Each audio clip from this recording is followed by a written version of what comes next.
Strong looks different for each of us, and it's time to put focus on our unique journeys that get us there. This space, created weekly, is for athletes to improve their mindset in order to better navigate challenges that come up in sport and in different seasons of life. On this show, we ask the questions that lead to better answers and have the conversations that truly matter. This is the Becoming Your Strong podcast. Hey, you guys, welcome back to the podcast. And man, oh man, am I excited to be here. This is like my place of zen. I've got a nice candle lit. It's a beautiful Monday morning, sunshine.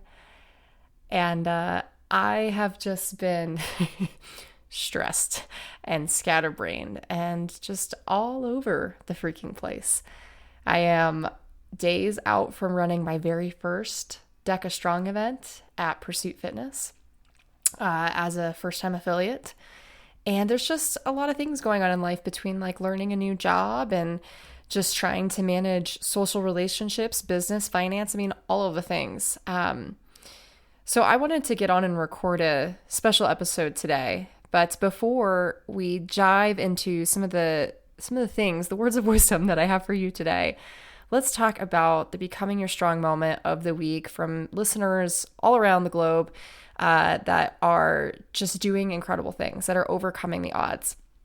And the person that I want to shout out this week is actually a gal that I am currently coaching, a part of the 90-day challenge at Pursuit Fitness. I've mentioned this before on the podcast as far as what it is, but she has taken an interest in just some of the stuff that I'm doing within the DECA realm and is like, hey, one day I'd really like to try that. But of course, like fear really gets you. And I remember her telling me about a month ago that she was super nervous about it and just not sure that she could do it. And this past weekend, she ended up coming to a workshop of mine and just was such a sponge, was so open-minded, so willing to just try and not feel necessarily embarrassed to, I don't want to say fail, but just to be in a learner's seat again. And then she came back the next day for a free boot camp that I ran and worked her butt off, got super sweaty. And she texted me just saying, thank you so much for everything. I'm really excited to compete next weekend. So I was actually running the front desk yesterday and her husband came up to me and was just like, I don't know if she told you this, but she's like super excited and has so much more confidence in her ability. So thank you so much for all that you're doing. And I just want to say thank you back, Miss Megan, if you're listening to this, because this is a true example of comfort kills, which is what we stand for as a gym at Pursuit Fitness. That stepping into discomfort is really where all of the magic is at. And we have to put aside the stories in our head, the fear that is involuntarily just coming into our brains, and we have to take those thoughts captive and put them to the side, reevaluate them, say, hey, they're not true. So just absolutely incredible. Shout out to you. And I hope that this ultimately serves as a great reminder for our listeners to be courageous, to turn the volume down on all of the stories going on in our heads that aren't serving us, and to take a step forward to carve out the path that is true and destined for us. So with that being said, all right, let's go ahead and move on to the podcast topic of this week. Very interesting title, Drinking Water Through a Fire Hose with Joy. With joy in parentheses, because that's how I try to live my life and that's what I try to spread to others. But this idea of drinking water through a fire hose, I was explaining this to Dave this morning because he wasn't totally familiar with the reference. But to me, my take on it is when you're in a new situation where you're learning and you're experiencing a lot of things at once. And it's not that you're necessarily upset to be there, you're excited to be there. But instead of it being like a nice stream, it's a literal fire hose just splashing into your face. And that can be a very uncomfortable experience. And for me, in certain days, certain moments, it has been uncomfortable where I'm like, oh, I need to go hide in the bathroom, close my eyes, take a deep breath, like just whatever it is in that moment. And so I wanted to get on the podcast and talk about that because I know I'm not the only one right now that's experiencing these things. We're all going through different ups and downs and different seasons of life. And so what I wanted to share today is not necessarily how to make the drinking water through a fire hose experience that you're going through right now easier, but to make it more enjoyable, because I really do believe that these moments where you are stretching yourself and you're building that character, like these are the moments that matter the most. So we can't take ourselves out of them. We can't make them any easier, but we can have mental shifts in order to make it more enjoyable and to actually lean into what's happening. So that's what we're going to talk about today. So I have 5 different mental shifts for you that I've had to remind myself of over the last couple of weeks since starting my new job and again, getting prepared to run my first DECA event. And the first reminder is that stress is a perception and I am the creator. Listen to that again. Stress is nothing but a perception and I am the creator. Just with that reminder alone, that mental shift alone, I am telling myself that I have all of the power. I have the power to continue to create stress in my life that's unnecessary, or I have the power to look at it in a completely different light. Stress doesn't exist unless we call it to our lives. What one person might see as absolutely amazing and the coolest thing ever, the other person will see it as truly mortifying. So if that's true, then isn't it also true that we can choose to see our current situation in a different light? And I think so. So in this moment, take a look at the stress that's currently happening in your life and say, I have all the power. I'm the creator. This is nothing but a perception. This actually doesn't exist unless I tell it to, unless I'm calling it and attracting it to my life. And that alone just allows for me to roll the shoulders back, relax my face, take a big deep breath and say, okay, this actually isn't stressful. Let's think about this in a completely different light. Yes, this is stretching me. This is testing me as a person. But then it goes into the second mental shift of, if things were easy, I would be doing it wrong. What a gift it is that I get to spend my time doing things that are important to me and doing the things that I love. Like, how freaking cool is it that I just randomly plopped across this opportunity to join a gym that just became a brand new DECA affiliate and build out their entire program, lead this entire part of their business for them. That's brand new to everyone. How freaking cool is that? What a gift it is that I get to be in these kind of circumstances that stretch me to be a better human and ultimately build my character. What a gift that is. Guys, if things were easy, you would not get the opportunity to truly step into who you are and who you're destined to be. So don't wish that it was easier. Wish that you could handle hard better, and don't wish for it. Just go out there and do it. And the only way that you can do it is by taking on these mental shifts that I'm giving you and just courageously taking one step at a time into the deep end, into the unknown, into the uncomfortable, and learning that it's not that bad, or learning new things about yourselves, or learning how to handle hard better. Right? There's so much to gain and so little to lose that it'd be silly for you to chase easy, to chase the path that's commonly traveled. Chase the path that's less traveled. It might be lonely, but I'm telling you, when you get to the end, the rewards that you're going to reap and the people that you're going to be associated with, the circle that you're going to be a part of, you will simply elevate. So what a gift it is that you get the opportunity to do that, just merely based off the fact that you are in these circumstances right now. The next mental shift that I have been reminding myself of is that rest is your birthright. And I would explain this, but I honestly don't think I would do it justice if I was trying to explain what Jenna Kutcher has said so beautifully in one of her books that I've read called How Are You Really? I know about a year or two ago, I did a lot of episodes on her book. If you have not read How Are You Really, guys, you need to pick up this book. Audiobook, go get it in stores. It's absolutely wonderful. It's this idea of, when is the last time that you've checked in with yourself and not just been like, yep, I'm good. I'm good. How are you? Because that's a common saying, right? That's just something that goes off the cuff super easily. We could be drowning and then we're like, yep, I'm good. I'm great. But how are you really? And this book dives into that. And so one of the things that she talks about at the very end of the book is how to just be. And she talks about how rest is quite literally your birthright. And so I just want to read this off to you. I'd love to pause here for a gentle reminder. You need not earn your right to rest in order to deserve it and need it. Rest needs to be a part of your life beyond the rare gift you grant yourself only when you've had a good week. The human body requires it, and rest must happen regardless of how much you did, or didn't do for that matter, for the day. Your worth isn't measured by what you've produced. You aren't a machine.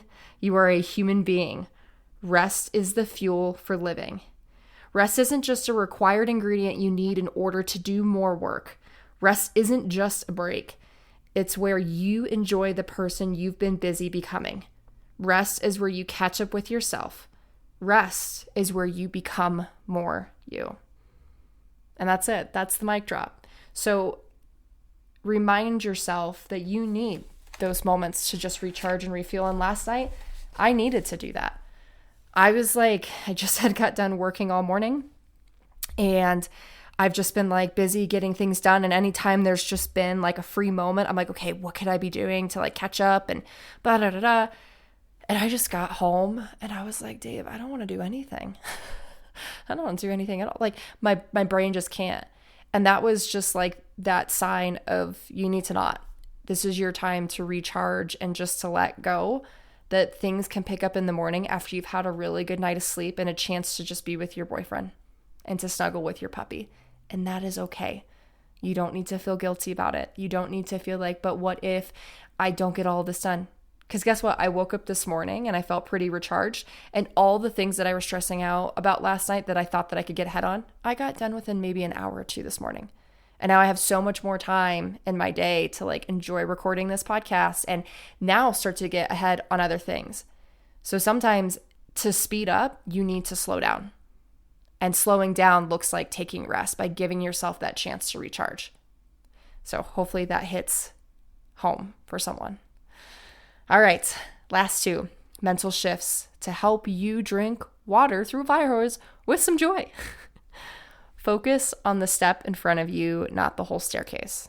Very common motivational quote reminding us that we don't need to eat the whole pie at once. We just need to work on the individual slice. And by doing that, you're going to save yourself from getting a freaking bellyache or a headache for that matter, right?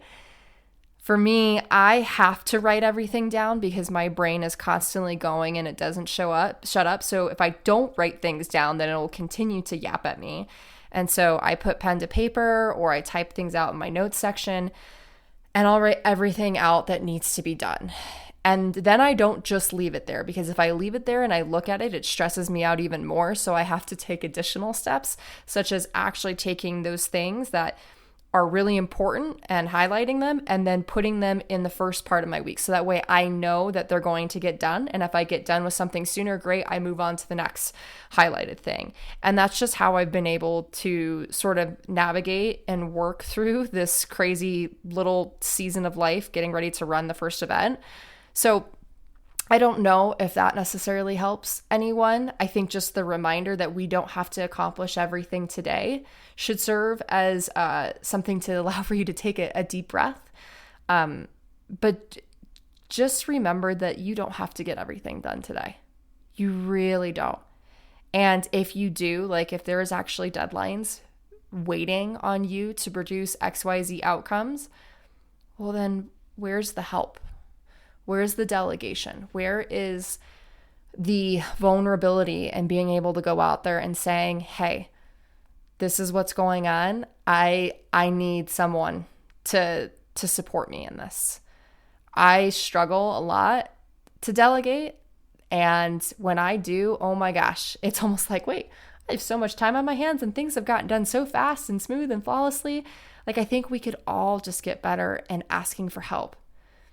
Do you know that there are people out there that are just dying and wishing that you would ask them for help?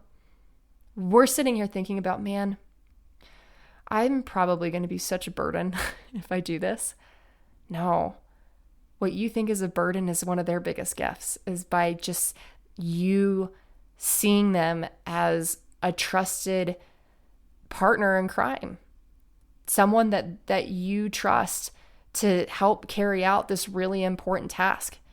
People make it their mission in life to help others, to make other people's lives easier. Why not give them the opportunity to do just that while also making your own life easier? Yeah? So just to reiterate all that, it's not about eating the whole pie. Let's take it one slice at a time, nice and slow. And if you need to, share the pie, right? Sharing is caring. And everyone wants a little bit of delicious apple pie, or whatever your flavor is for that matter. All right, last thing. Last mental shift. Done is better than perfect. And Jess Gregory the other week said that perfectly, that done is better than perfect. I have been beating myself up as of recently because I haven't been reading and doing as much personal growth as I've wanted to.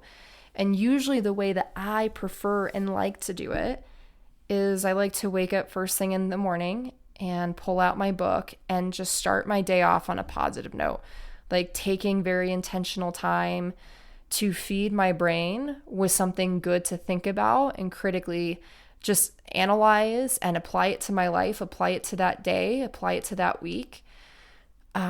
That it's also just, it's helped me relax. It's helped me go into my day a lot smoother. Well, the last couple of days, that has not been happening. That has been pushed off to the side, and I haven't read and haven't been doing my personal development like normal. And I can feel that, and it makes me feel guilty. And I'm like, dang it, like this is what I need to be doing, and this is what's gonna make me a better human, and da-da-da-da. And it's like, whoa. Done is better than perfect. So this morning, what I did is I didn't wake up first thing in the morning to read my book, but I made it very intentional to-do list item to take my book upstairs into the office with me. And when I got done doing certain things, I was going to sit there for 15 minutes and just read. And that was going to be more than enough for me, right? So things are looking different in this season of life, and that's okay. I don't need to compare myself to the actions that I did a few weeks ago, because I'm not in that same sort of space right now. I'm in this sort of space where there are other things that are taking priority, but I can still make myself one of those priorities, even if it isn't the first thing that I'm doing when I wake up, right? So I think sometimes we need to get rid of those rules that we feel like, oh, but if it's not done this way, then it's all wrong. No, we don't need to be in this perfection stage anymore. We need to wipe the slates clean and allow for us to just live and to navigate the messy middle. So remember that done is better than perfect, and life is going to look different through these different pockets of high stress times, and that's more than okay. Just don't talk yourself out of doing it overall because it wasn't done in the same fashion as before. So that's it, you guys. Thank you so much for showing up for you today. And I hope that this truly helps. I hope that this was the breath of fresh air that you needed to go back into your current circumstances and just crush. I'm rooting for you. Know that we're all doing this together, that you're never alone. And I will see you guys next week after I crush running my very first event, because I'm putting that out into the universe that it's going to be awesome. But yes, I will see you guys next week for another episode of Becoming Your Strong. See you then.